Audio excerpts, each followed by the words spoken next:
When you need mealtime inspiration, it's worth shopping Kroger for thousands of appetizing ingredients that inspire countless mouthwatering meals. And no matter what tasty choice you make, you'll enjoy our everyday low prices. Plus, extra ways to save, like digital coupons worth over $600 each week and up to $1 off per gallon at the pump with points. So you can get big flavors and big savings. Kroger, fresh for everyone. Fuel restrictions apply. It's early. We're 5 games in. Obviously, we'd like it to be a lot better, but it's early and we've got a long way to go. Oh my goodness, oh my God. Robert Saleh is out. Reported this morning by ESPN's Adam Schefter. The New York Jets have fired their head coach after starting the season 2-3. Defensive coordinator Jeff Ulbrich will be the interim head coach, according to a source that told ESPN. And it ends Saleh's tenure suddenly after a 20-36 run. There is so much to unpack here.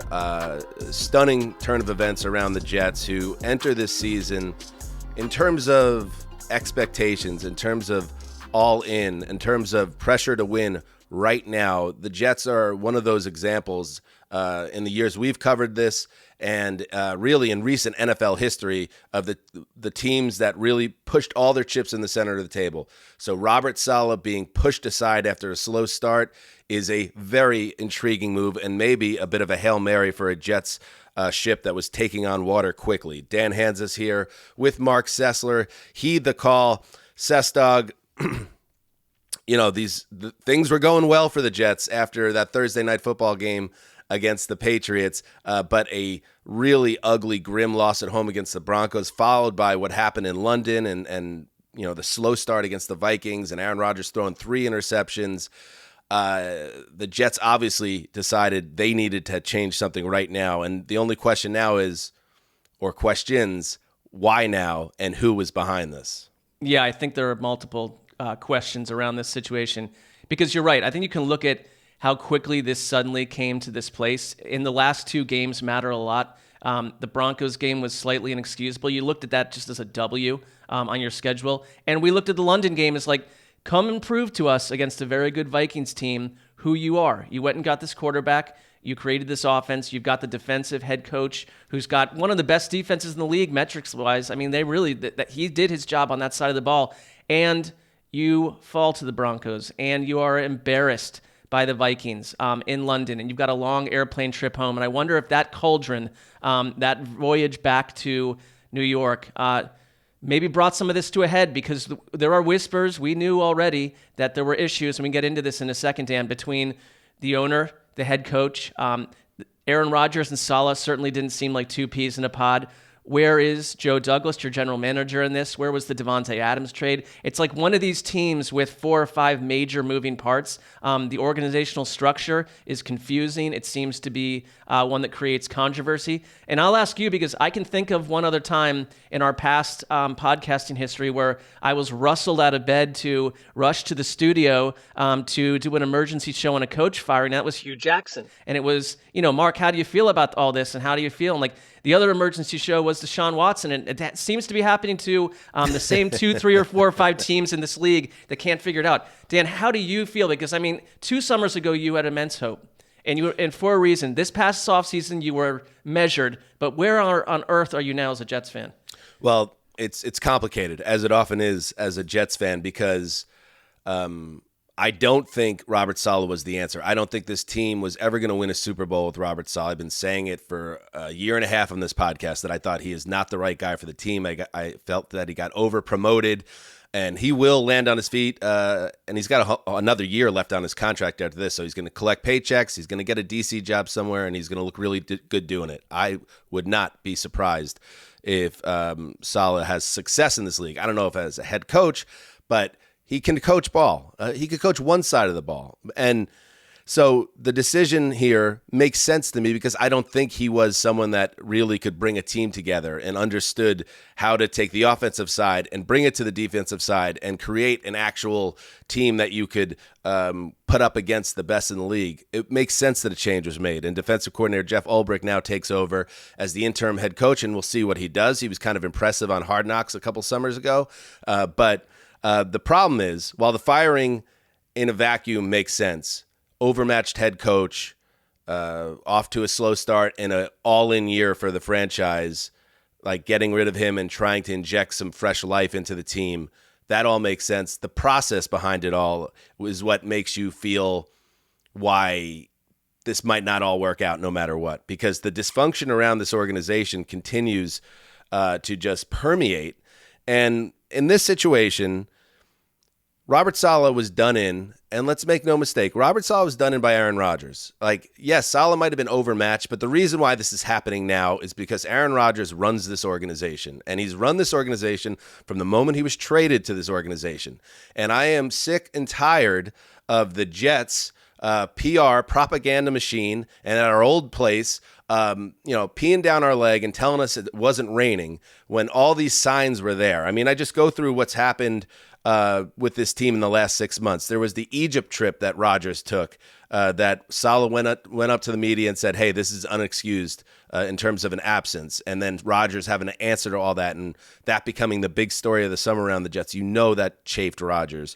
There was the sideline shove incident in the Patriots game, which otherwise was maybe the high point of Robert Saleh's Jets career, where Rodgers refused a hug from Saleh, all this caught on the TNF cameras, and then glared at him as he walked away. Again, nothing to see here. Nothing to see here. That was nothing. That was an inside joke between us. Sure, guys. There was hashtag Cadence-gate, Mark, where Robert Saleh, after that ugly Week 3 or the Denver Broncos loss in the rain a week ago, came up to the podium after the game and said, maybe the reason we had all these pre-snap penalties is our cadence is too complicated and we got to scale it back. Aaron Rodgers built his legend in part on his ability to manipulate at the line of scrimmage with cadence. And we talked about it on the Thursday preview show, the disgust dripping from every word Rodgers said and the glare that he sent back at the media when he heard in real time that his head coach had said that his cadence was causing the problems, not the players around him. And then finally, and this one's a little more personal to us, Mark, on our old show, Colleen Wolfe, our dear friend, and we miss her, and we stay in touch, and she's the best, right? Like, yeah, she was on our show last spring, and in a kind of a matter-of-fact end-of-show moment, she mentions that she had been told by someone she trusts that Robert Saleh and the owner, Woody Johnson, had gotten in type of a animated discussion that was not a pleasant discussion at the owners' meetings. And the NFL machine and the Jets machine all came crashing down on our show, on Colleen, and Colleen was forced to apologize for it. Now let's do the last part of it, Mark. How many other coaches did Woody Johnson fire in the middle of a season in his 25 years, quarter century running the Jets? Zero. That would be zero. Yep. Do the math. Justice for Connie. Dysfunction permeates, and it all rolls downhill. It is justice for Colleen because she had a very reliable source, eyes on the subject at the owners' meetings. This wasn't just some gossip piece that came through a game of operator. It came directly from a reliable source. And also, Colleen wasn't flamboyant in the way that she talked about what was happening. She was matter of fact. And I think it was no surprise to many people that a conflict like that might bubble up because it just didn't seem like it was working. And to see how some of these teams, because, writing for the league for over a decade, you'd write a story and there was a group of maybe 3 to 5 teams that would react right away if it wasn't positive. It wasn't shiny like a little bell. And the Jets were always one of those teams, very PR, reactionary. They came down hard on this and used their power. Woody Johnson tweeted about it, and everyone went nuts. And it's like, you little bad boys and this little girl that gave this report, you go back to, no. See, this was correct, and it pointed a long time ago to exactly what was going on with the Jets. And this was this is one of these teams where I just came to believe, with all the talking points you just mentioned, that Saleh, the head coach, and Aaron Rodgers, the quarterback, seem to just see football and the experience of football and the process of preparing and how you go about a game differently. I just felt like Aaron Rodgers seemed to lose respect for his head coach. And now we don't know that, but it certainly seemed that way compared to, the Mike Holmgren and Brett Favre. I think we know it, Mark. I mean, because we know enough what Rodgers' role in this organization is. The head coach disappearing after 5 games, there is a straight line between what Rodgers thought of Saleh and Saleh now being on the street, and you could say that that's a bad look for the Jets, and it really is, because it shows everything they've been trying to tell you is not the case, is the case, that this guy is running the show. And do you trust a 40-year-old quarterback who's become quite an eccentric man over the years to be lording over this team in all ways? And there's also going to be a side of this, Mark, of like, okay, Saleh maybe was overmatched as a head coach. Maybe he wasn't quite the guy that the Jets thought they were getting, because he always he looked the part, right? And I think the Jets liked that he looked the part. He was tall and imposing and handsome, and he spoke well, and he just seemed like a good steward of the franchise. But he was overmatched, and you saw that week after week. Really, his whole tenure, this team always got off to slow starts. He never had them ready to go. As well as the defense played, the offense was always so many steps behind with the dysfunctional quarterback play. And I can imagine, again, if Woody Johnson had his doubts about his head coach, if Saleh sold his survival in the organization over these years as, hey, man, you've never given me a quarterback who could play, and now they're struggling again with Aaron Rodgers, maybe those are the type of things that pushed Saleh out the door. But make no mistake, I think this came directly from Aaron Rodgers, and hopefully we'll get more reporting, and there are a lot of great reporters covering the Jets that really dig into the story, because it's delicious in terms of the Palace intrigue. I mean, to me also, the wrong coach from a certain angle was fired, and I'm not saying that Saleh should have stayed, and I think we may be differ on Saleh just a little bit, but come on, like, the problem all along here was Nathaniel Hackett's offense. And this was a situation where it's not just Aaron Rodgers, but it's like Aaron Rodgers and like an in-law who's like living in your house. Like he refused to be flexible on the idea of changing this offense, of having a different offensive coordinator. And this was the least creative to watch offense in the league outside of Cleveland, a complete disaster. And it's like you have a quarterback who is a Hall of Fame quarterback, looking not himself, and the players around him not playing up to their level. And it's like Nathaniel Hackett stays and the head coach goes. The quarterback, of course, stays. The head coach goes. We don't know about the general manager, but the general manager's track record at this point is starting to look like real hot and cold, because there's some hits and there are some massive misses. And so we can you can see where Woody Johnson's aligned to, and Robert Saleh seemed like a man on an island by the end of this.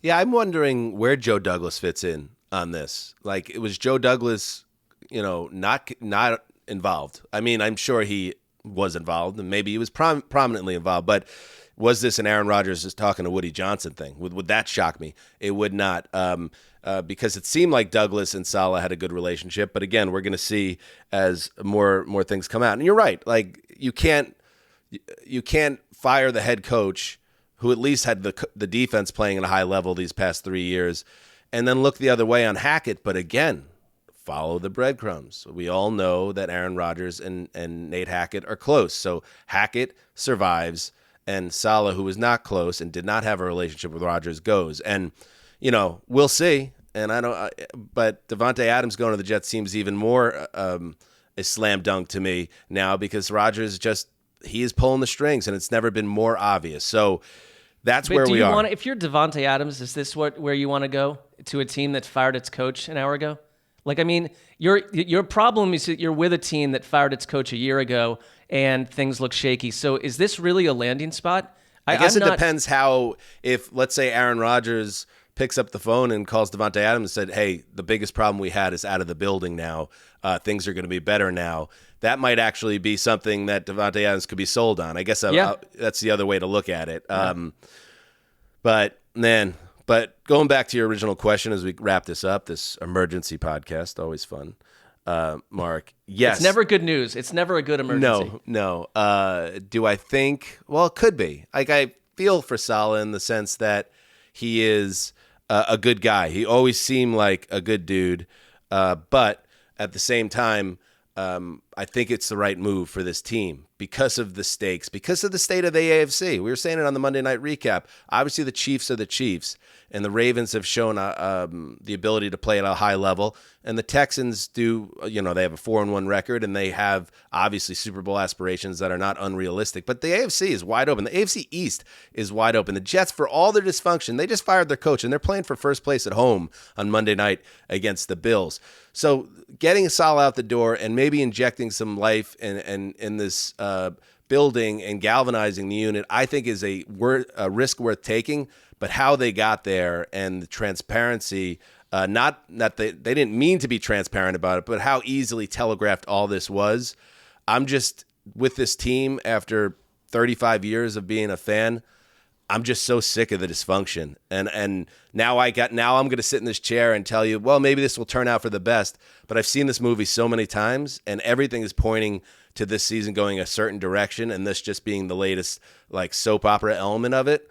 So I'll be stunned if the Jets turn it around at this point, just because it just seems like it's a full-on circus, and circuses rarely end well. I hate the circus, hate clowns. I think it's mean what they do to the Bears. Totally overrated, the circus. They put the little people in the cars and just fill the car up. It's like, we don't need any of that. The Jets and the circus have gone together, for far too long, and this is just the latest chapter. So let's see what happened. By the way, our buddy Mike Dugar just sent this text. This is a report from Jay Glazer on Twitter. Just talked to Robert Saleh, who said he was blindsided by Woody Johnson walking to his office and letting him go. Certainly disappointed he wasn't going to be given the opportunity to get things going with what he said is a very good roster. So if it was a surprise to us, think what it was to the head coach who's got his head down at his desk preparing for the Bills, and he looks up and it's the goddamn owner telling him it's time to put your things in a box. So it's a tough business, Marky. Tough business. I think if you're any coach heading to London, you're on red alert, because it just never seems to go well on these London trips. But blindsided, that makes sense, and it just tells you that also tells you, before we go, the owner and coach were not communicating. It wasn't here's how I'm feeling, but let's see where we are in 2 weeks. It's like they're not communicating. In swoops Woody Johnson to blindside a coach that had no concept that he was about to be fired. Crazy. Hashtag justice for Connie. Oh yeah. Hashtag justice for Keith. Hashtag old Zuzzer. He's feeling it. He's in pain. So much hope, and here we are, a tornado of doubt that we're all swirling in as Jets fans. Let's see how it plays out, because the one thing I know, Mark, is that it won't be boring what happens with the Jets, who have a bunch of primetime games still ahead, and Aaron Rodgers at the center of everything, for good or bad, for better or worse. Let's see what happens next. Okay, we'll be back tomorrow with Connor Orr, who used to cover the Jets, and I'm sure the story will develop. We'll get more there. Obviously, the Devontae Adams saga will be all over that, and everything else. Thanks to everyone. Emergency podcast concluding now, Mark. Heed the call.